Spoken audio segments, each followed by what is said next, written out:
Bonjour à tous. Bienvenue encore une fois au cours de connaissance de soi. Aujourd'hui, nous avons une conférence très intéressante, qui est la suite des deux sujets précédents. Au cours des deux dernières conférences, nous avons parlé des montagnes de l'initiation, ou des 3 travaux que nous devons accomplir pour parvenir à l'autoréalisation intime de notre être. Aujourd'hui, nous verrons le dernier travail. Nous parlerons de la montagne dans laquelle les aspects de l'amour en nous se développeront et fusionneront complètement. Et dans lequel l'amour sera intégré à la sagesse, atteignant la libération totale, en tant qu'être immortel. Avec ce travail, nous deviendrons des hommes absolus, des étincelles divines qui pourront toujours se déplacer librement à travers l'univers, car ce sont les dieux de l'univers. C'est le chemin que nous proposons et enseignons dans ce cours, et que nous avons développé dans ces conférences. Dans le travail de la première montagne, la montagne de la Genèse, ou naissance à travers les eaux, nous avons vu que nous commençons tous avec 3% de conscience libre, et 97% d'essence piégée, et conditionnée, par l'ego. Nous commençons à travailler avec les 3 facteurs pour la révolution de la conscience, et nous commençons à utiliser la Trinité, juste, utile et vrai, pour l'appliquer comme filtre pour atteindre le quaternaire. Ce sont les 4 justes qui nous permettront d'économiser notre énergie. Juste penser, juste ressentir, juste agir et juste parler. Avec ce processus, l'économie et la purification de notre énergie se produiront et, par conséquent, l'allumage du feu sacré dans notre colonne vertébrale, ce qui rendra possible la régénération et la création de nos corps solaires. Nous passerons de simples animaux rationnels à de vrais hommes, dotés d'une quintuple constitution interne. Nous deviendrons cette puissante étoile à 5 branches qui représente l'homme authentique. Si à ce moment-là, lorsque la décision du chemin nous est présentée, nous choisissons le chemin direct, alors l'âme humaine, qui est représentée comme un triangle qui monte, s'unira à l'âme divine, le triangle qui descend, donnant naissance au mariage parfait, représenté par l'étoile à 6 branches. De cette union naîtra le Christ intime. Nous terminons la première montagne avec environ 84% de conscience éveillée. La triade composée de Mana, l'âme humaine, Buddhi et l'âme divine, et Atman, l'intime, qui constitue notre esprit, se développera dans l'œuvre de la deuxième montagne. L'œuvre de la deuxième montagne, que nous avons étudiée la semaine dernière, qui est la montagne de la mort et de la purification par le feu, la montagne de l'Apocalypse, commence avec le Noël du cœur. C'est la naissance en nous du Christ intime, qui est le feu du feu, la flamme de la flamme, cette force révolutionnaire qui vient faire tout le travail de la deuxième montagne, qui implique la création des 7 corps d'or, et l'ouverture des 7 églises de la sagesse. Cette œuvre est représentée par l'étoile à 7 branches.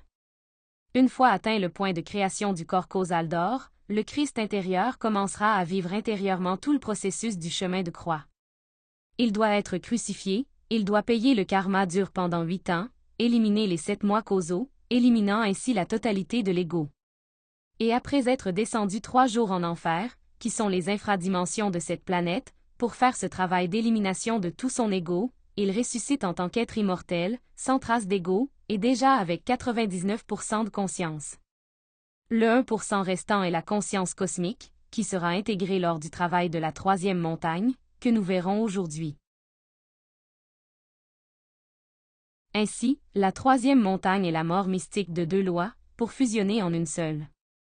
Il s'agit d'une œuvre dédiée au sacrifice pour l'humanité, puisque le maître qui atteint ces sommets doit assumer la responsabilité de l'enseignement mondial. C'est-à-dire la responsabilité de veiller à ce que la connaissance soit maintenue sur la planète, et de trouver un disciple qui reste en charge de la connaissance, afin qu'il puisse entrer dans l'absolu et y rester. Pour certains, ce sera très facile à faire, car ils ont déjà leur disciple avancé. Mais d'autres devront commencer à le faire.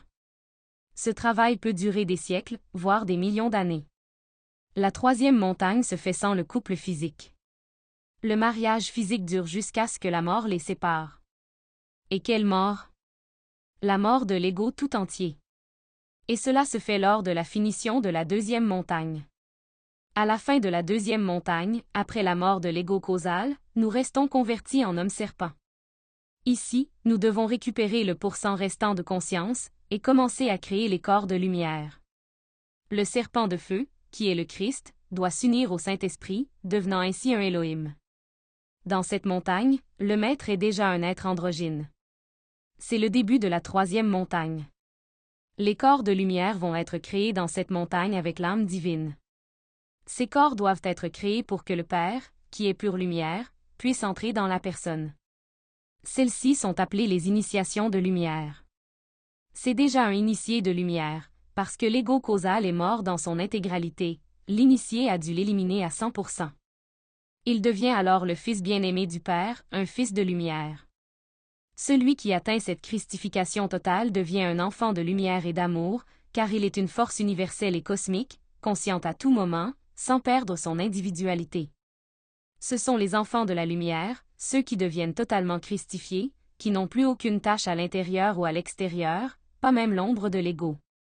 C'est alors qu'il peut retourner dans le sein du Père, plein de bonheur absolu et en pleine liberté, car c'est une liberté authentique.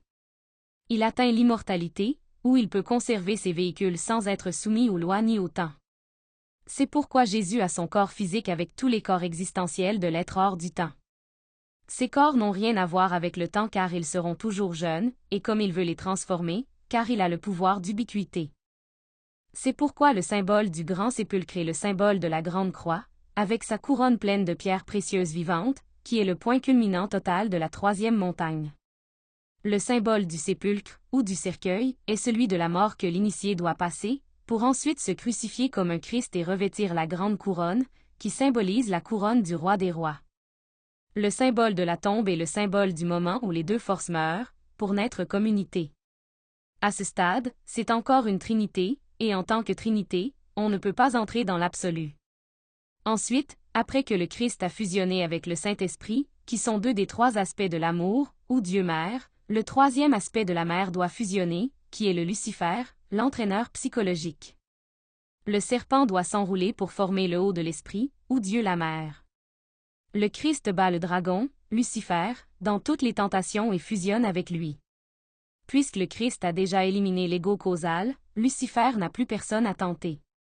Et puis reste Dieu la Mère, qui est l'amour pleinement intégré. Mais la force du Père, la sagesse, la conscience cosmique reste encore à l'extérieur. À ce stade, il est devenu une dualité parfaite, mais en tant que dualité, il ne peut pas non plus entrer dans l'absolu. Vous devez revenir en unité. Puis, lorsque la création des corps de lumière est terminée, les deux lois sont absorbées en une seule, et celle-ci reste unie à la grande loi, reliée à l'absolu directement par la grande loi. C'est le symbole des Aztèques de l'aigle avalant le serpent. L'aigle est Dieu le Père, et le serpent qui se mord la queue est Dieu la Mère. Ils fusionnent pour atteindre l'unité et la libération totale. L'absolu ne peut pas être décrit car c'est de lui que dépend la création et tout ce qui existe. C'est hors de la loi parce que c'est la grande loi. De telle manière que tout part et retourne à l'absolu. Les monades quittent l'absolu inconscient, et en effectuant ce travail, elles doivent retourner à l'absolu avec 100% de conscience, faire partie de la grande conscience et jouir d'un bonheur absolu. Pour avoir le droit de rester dans l'absolu, l'initié doit avoir laissé un disciple sur le chemin déjà en activité, pour se permettre de disparaître. Tant qu'il ne quitte pas un disciple, un initié qui a choisi le chemin direct et qui fait sa révolution de conscience avec les trois facteurs, il ne peut pas entrer dans l'absolu pour y rester définitivement, mais doit entrer et sortir.